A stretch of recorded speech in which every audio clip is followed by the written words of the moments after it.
ஒரு செலவாத்து சென்றால் கண்மணி நாயகம் ஸல்லல்லாஹு அலைஹி வஸல்லம் மீது அல்லாஹ் எங்களுக்கு 10 செலவாத்து செல்லுறான், எங்களோட 10 பாவங்களை மன்னிக்கிறான், எங்களுக்கு 10 தர்ஜாக்களை தரான், அல்லாஹ் எங்களுக்கு 10 ரஹ்மத் செய்கிறான். கண்மணி நாயகம் ஸல்லல்லாஹு அலைஹி வஸல்லம் அவர்கள் நான் ஒரு செலவாத்து சொன்னாங்க. இந்த மதரசத்து ஜலாலியால 8.5 லட்சம் செலவாத்து. சுப்ஹானல்லாஹ். அப்ப 8.5 லட்சத்துக்கு 10 மடங்கு. எனக்கு என்ன கணக்கு பார்க்க கஷ்டம், அக்கௌண்ட்ஸ் மேல கணக்கு பார்த்துக்கோங்க. 8.5 லட்சத்துல 10 எவ்வளவு அப்பா? எத்தனை? 8.5 லட்சத்துல 10 85 லட்சமா? 85 லட்சம். சகாப்னா 85 லட்சம். மாஷா அல்லாஹ். 85 லட்சம் செலவாத்துவதில் நன்மை உடனடியாக கிடைச்சிட்டாங்க. நோ டவுட், வல்லாஹி அல்லாஹ் தருவான்.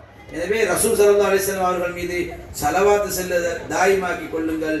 ஸலவாத்து சென்னா அதுல கிடைக்கிற பரக்கத்துக்கு தானே. சுப்ஹானல்லாஹ் சுப்ஹானல்லாஹ். அதுக்கு சொல்லியே முடிக்க முடியாது, அந்த அளவுக்கு பரக்கத்துக்கு ஸலவாத்துல.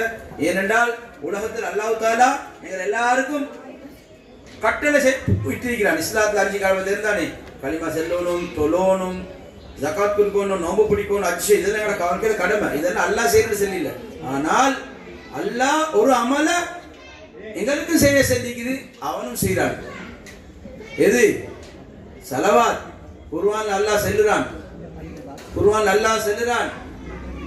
அல்லாஹ்வும் மலாயிக்காமார்களும் நபிகள் நாயகம் ஸல்லல்லாஹு அலைஹி வஸல்லம் அவர்களும் ஸலவாத் சொல்லி கொண்டிருக்கிற ஈமான் கொண்ட விசுவாசிகளே, நீங்களும் ரசூல் நபி ஸல்லல்லாஹு அலைஹி வஸல்லம் அவர்கள் மீது ஸலவாத்தும் ஸலாமும் சொல்லுங்கள்.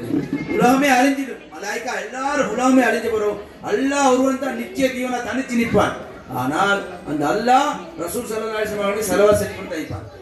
ரசூலுடைய புகழை எவனாலே தடுத்து நிறுத்த முடியாது. அந்த புகழ் ரசூல் ஸல்லல்லாஹு அலைஹி வஸல்லம் பேரை முஹம்மது அஹ்மது, புகழுக்குரியவர்கள், புகழப்பட்டவர்கள். எனவே அந்த புகழ் என்றும் நிரந்தரம் என்ற செய்தியை சொல்லிக் கொண்டு ஸலவாத்துக்கு முக்கியத்துவம் கொடுத்த இந்த ஜலாலியா மதரசாவுக்கு நிர்வாக சபையினர்கள் எல்லோருக்கும் அல்லாஹ் என்றென்றும் அருள் புரியட்டும். ஆமீன்.